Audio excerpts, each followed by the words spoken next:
This is Make It Plain. Make It Plain. MIP With Masamela Matfumo. Mark Thompson. Make It Plain. Get woke.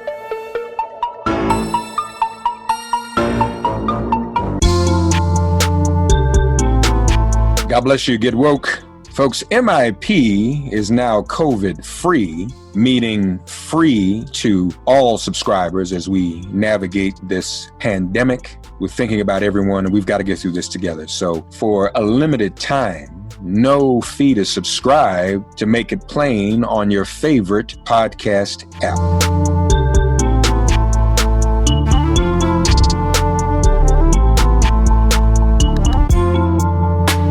Ladies and gentlemen, one of my favorite people in the whole wide world. You all know that, and we always have a great time when we're on the air. She said early on in 2017, get ready for impeachment. And that became our greeting. And it went viral, and it happened. She was absolutely right. She even said he would lead us to impeachment. And that's right. Precisely what she did. So she is a prophet in that regard. And we would do well to hear from her about this ticket. And she's also a Californian, where the running mate comes from, the chair of the Financial Services Committee, one of the committees Donald Trump most fears, Congresswoman Maxine Waters. Thank you so much, Mark, for that very generous introduction. And I'm delighted and excited to be with you today because, we have just experienced a historic moment in the history of this country with the selection by the nominee of the Democratic Party for his vice president, Kamala Harris. And so this is an important time and an important day. And for me, it's a moment of appreciation and joy because this pandemic is devastating. And all of what we're trying to do in Washington, D.C., has not worked as well as we would like it to. And we're in the midst of negotiating the HEROES Act, where we're trying to get more resources out to our children and our families. And we're running up against the Republican Party, and they simply do not care. And so this is a moment of kind of relief and joy. And I'm happy. I'm happy that the selection was made. You're talking about the prediction of the impeachment. I predicted Kamala Harris also. You did. You sure did. Yes. Honestly, you are a pioneer and really a groundbreaker yourself in politics for African Americans, African American women, and in California. If not for some of the groundbreaking accomplishments that you made happen in that state. In other words, if there was no Maxine Waters, as far as I'm concerned, there would be no Kamala Harris. She's a beneficiary of glass ceilings that you broke in your political career. Well, I have been very fortunate.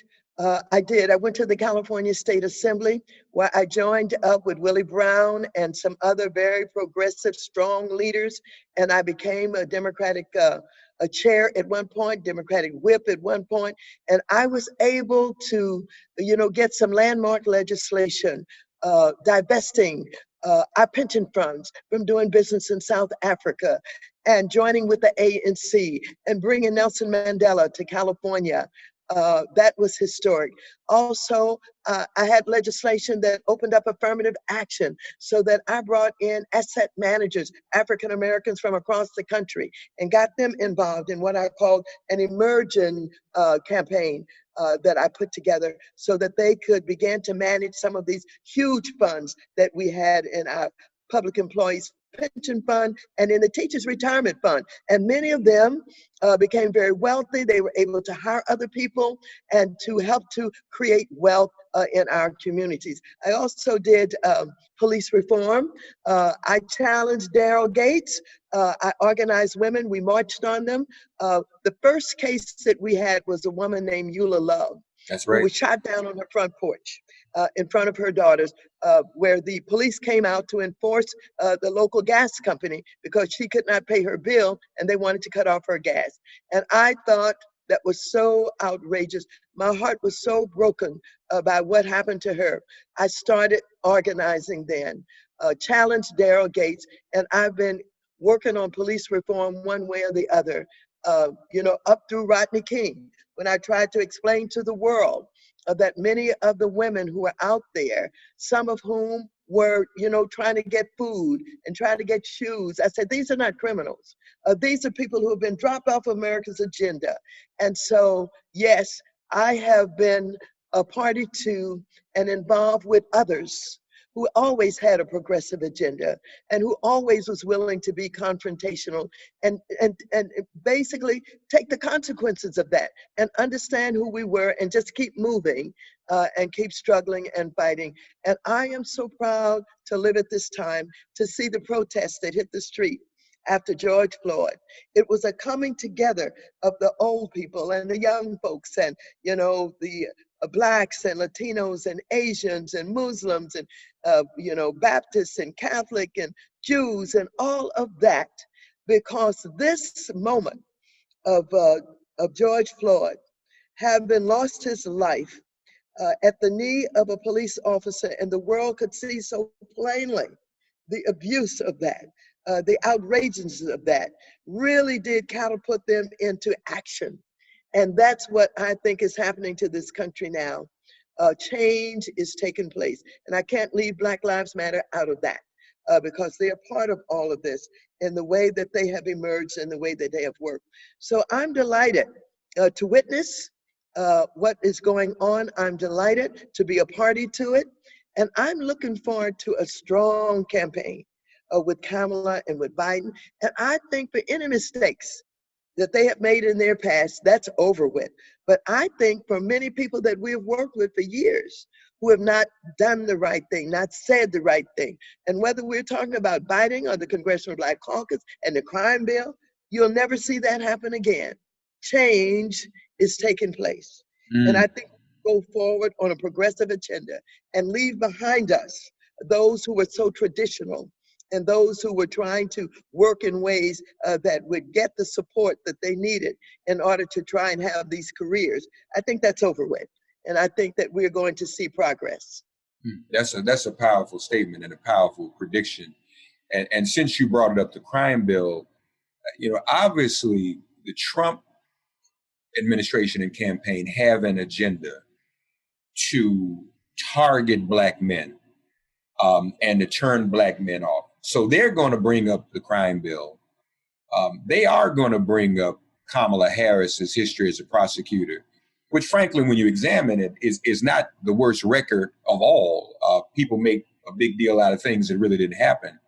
But tell us a bit more about your feelings about that. Do you think that voters on our side and those we need to win over are of a frame of mind that whatever their feelings about those past issues are and were, that they really are ready to move on and prioritize getting rid of Trump?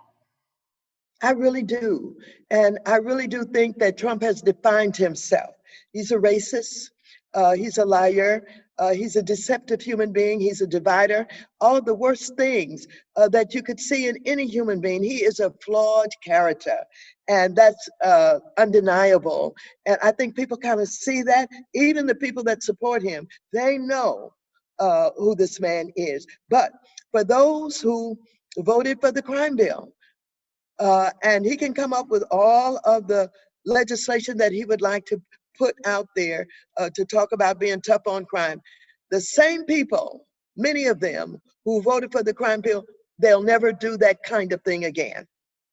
Change has taken place and it will continue to take place. I'm extremely optimistic, not only legislators, but people out there, the voters, in various communities. I think that they've been touched by what they have seen. And I want to tell you, the video that I saw that showed us more about what happened with George Floyd, even before the knee was on his neck, and the way he was pulled out of his car, the way he was crying, the way he was begging, the way he called on his mom, the way he knew that he was going to get killed, that he was going to die.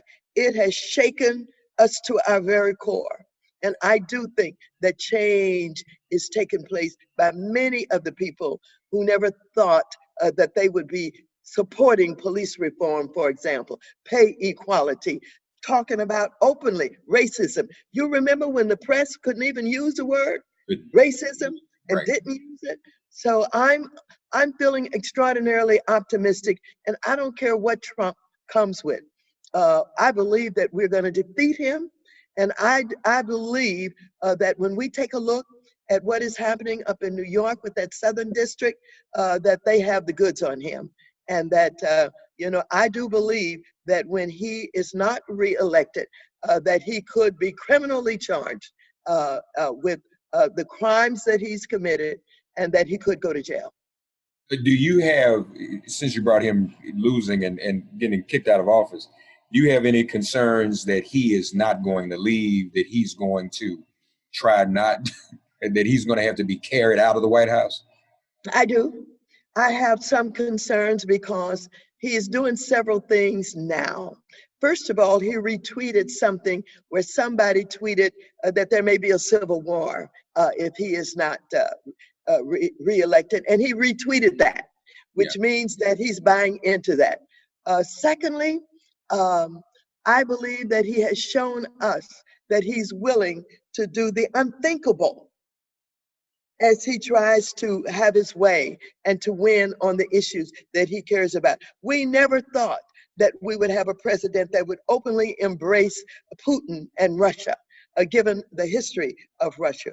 We never thought we would see a president who would not only embrace Putin and Russia, but would defend them and would not speak out against them, even though they knew that he had undermined our democracy. I want to tell you, to the left and the right, people stand up for the democracy for the most part, and to have a foreign entity that hacks its way into your Democratic Party and even your Republican Party, and who now is known to be interfering with our election, and you still cannot condemn them, and you stand up. We never thought we would witness anything like that. And then, of course, he's shown us that he loves the kind of power that a dictator exhibits and a dictator has. For example, he loves Kim Jong-un because he's in total control. And he likes the idea of him being the commander-in-chief, controlling the military. And he wanted a parade with all of the machinery and the equipment and the tanks and everything, in Washington, D.C. And then, in attacking our protesters, he rolls out with the military beside him, basically gassing, So I do believe that he may try it, because he's already saying that the elections, the Democrats are going to have a fraudulent election, that all of these absentee ballots are going to be fraudulent. And so he's given us some indications of what he's capable of. And I wouldn't be surprised that he has to be taken out.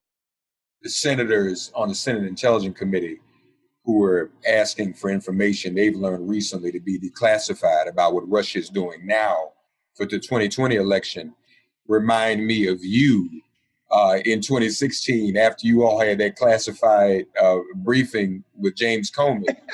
And you said, I can't talk about it, but let me just say the FBI director has no credibility. That's right. It was clear because obviously we learned later what you knew early. Yes. That he was not announcing to the public what Russia was doing and that he was investigating. That's But right. he announced to the public that he was investigating Hillary Clinton. So when I hear them say that, it reminds me of the concerns you raise, and we ought to be concerned about it.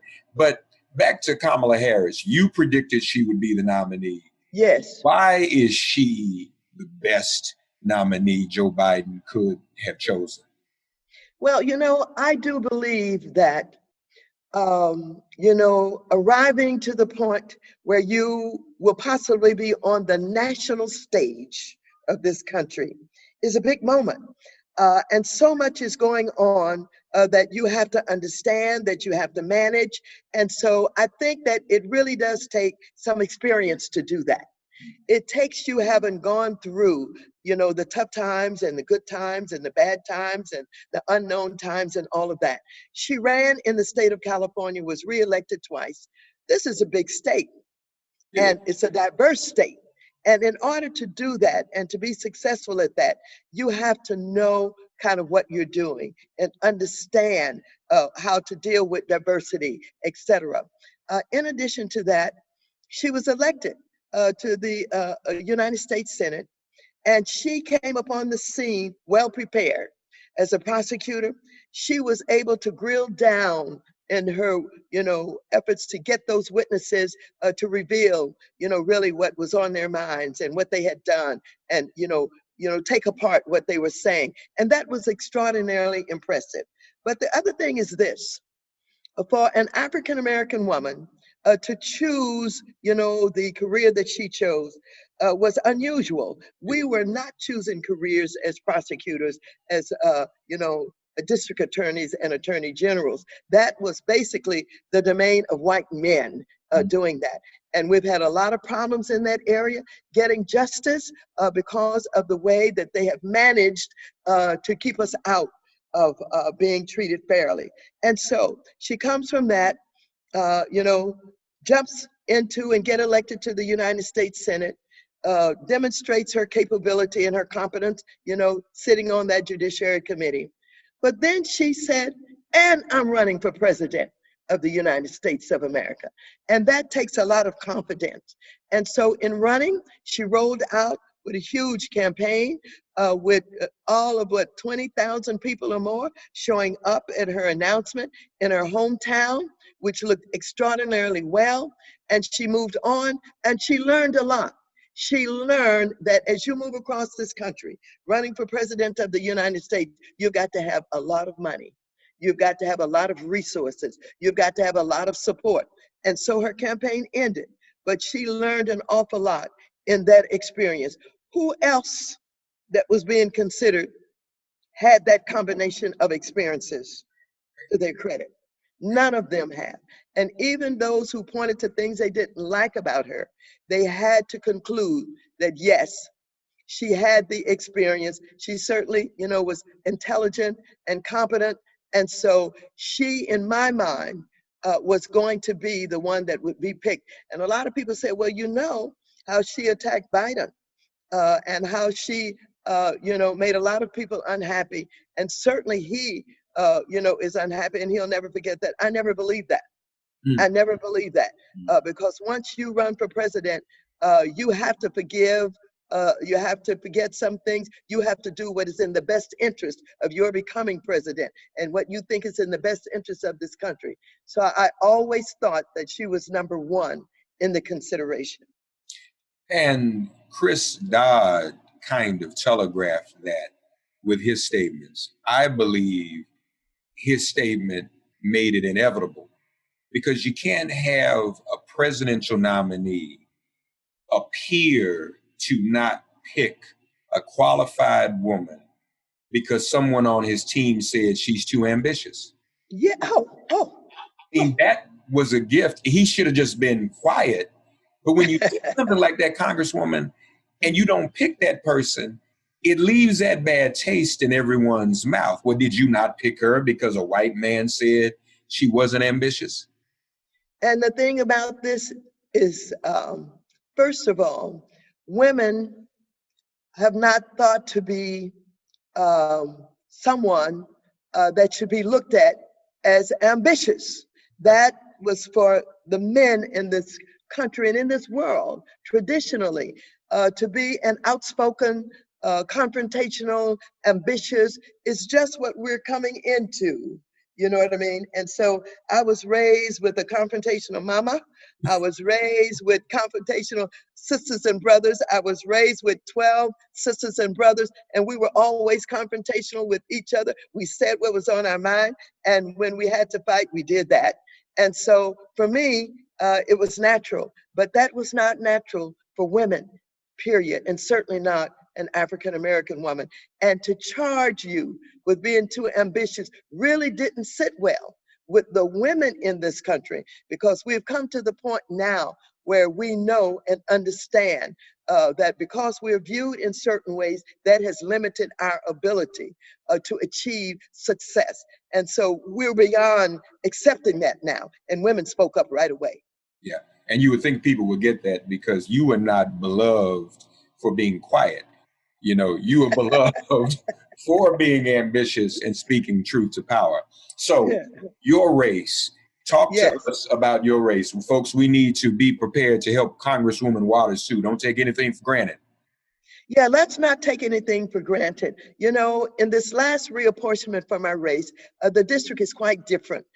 We have 22% Blacks, we have about 46% Latino, and the rest is a combination of white and Asian. I think our Asian population is about 15%, and the rest is white. And so we have a conservative element in our district.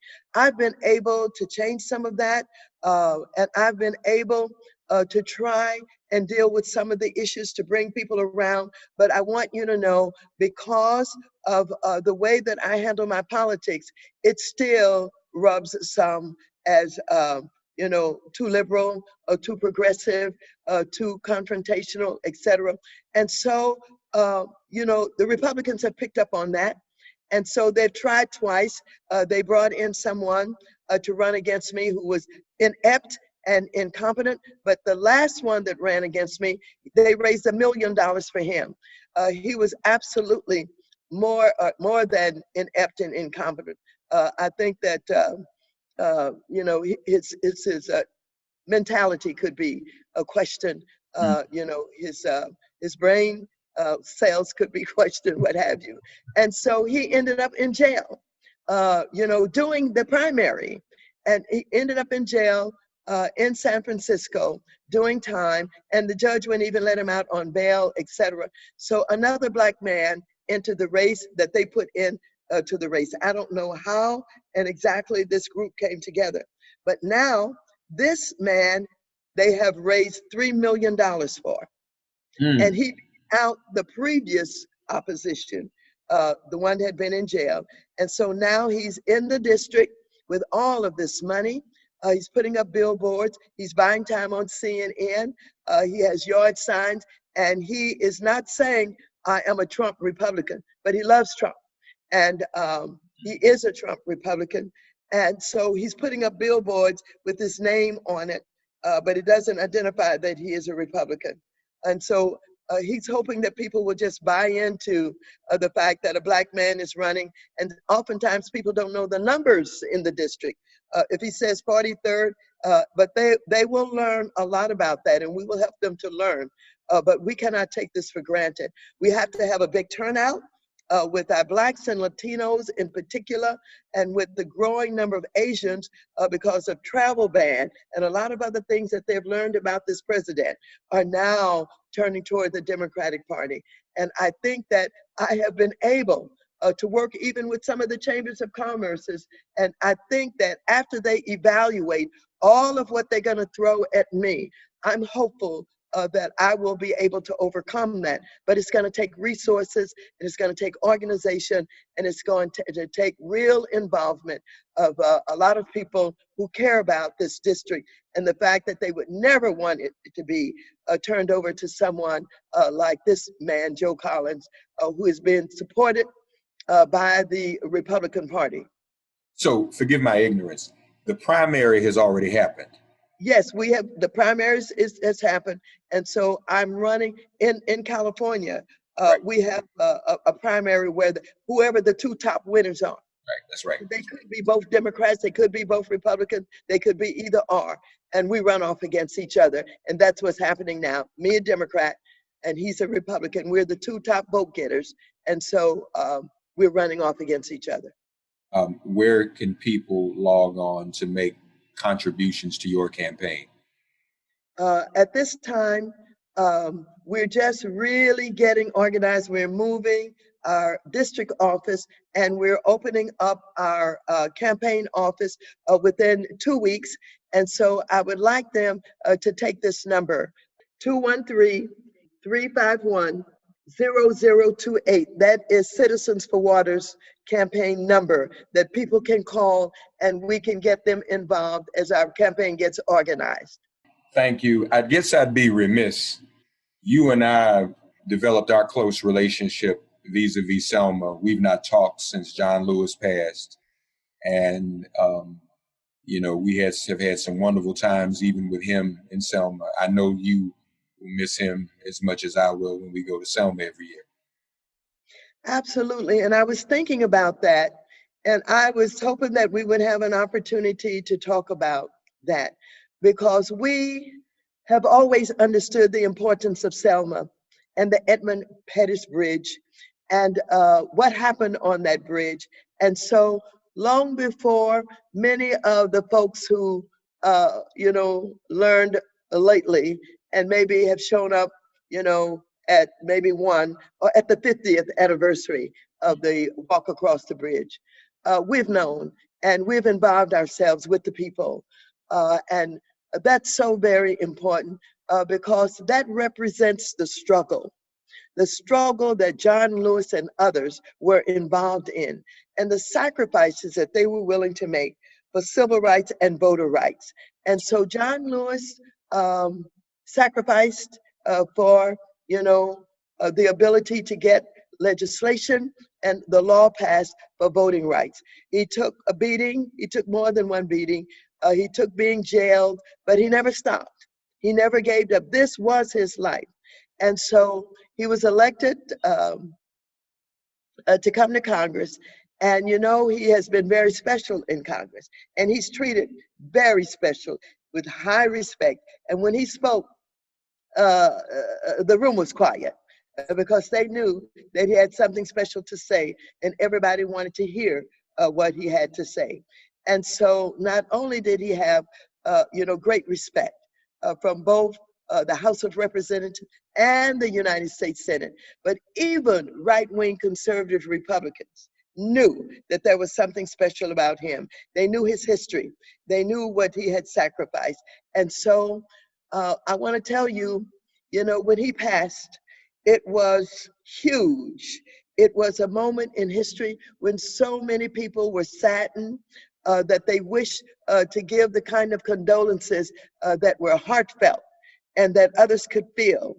And so I've never seen the press as generous as it was, and for as long as it was. All of the majors, all of the locals, all of the print media, all of the, televisions, I mean, they gave him his due. And I was so proud of that. And even now, people are talking about changing the name of the bridge to the John Lewis Bridge. And I think so many people would like that to happen. And since I'm always predicting, I'm going to predict that will happen. Folks, she predicted impeachment. She predicted Kamala Harris would be the nominee, the running mate. She's predicted that Trump is going to leave. He will be done. And she's predicted the renaming of the Edmund Pettus Bridge. Now, she hasn't been wrong so far. So we should trust and believe in our auntie Maxine and our own hero. We love you always. And you look great, too, by the way. Thank you. Thank you so much. And I want to give you my campaign website. Please. It is MaxineWatersForCongress.com. Very simple. MaxineWatersForCongress.com. That's our website. And thank you for, your generosity. Thank you for being my friend.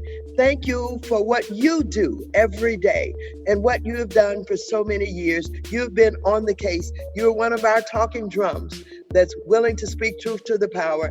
And that's why I think we get along so well. I love you and I appreciate you. Thank you. To Congresswoman Maxine Waters, folks. God, you are our refuge. Send our ancestors to guard our doors. Cast out this virus from our communities and our bodies. Heal, bless, and protect everyone listening and their loved ones. Thank you for listening to Make It Plain and Get Woke. Remember to listen, like, and subscribe on Apple Podcasts, Spotify, and wherever you get your podcasts. If all minds are clear, it has been made plain.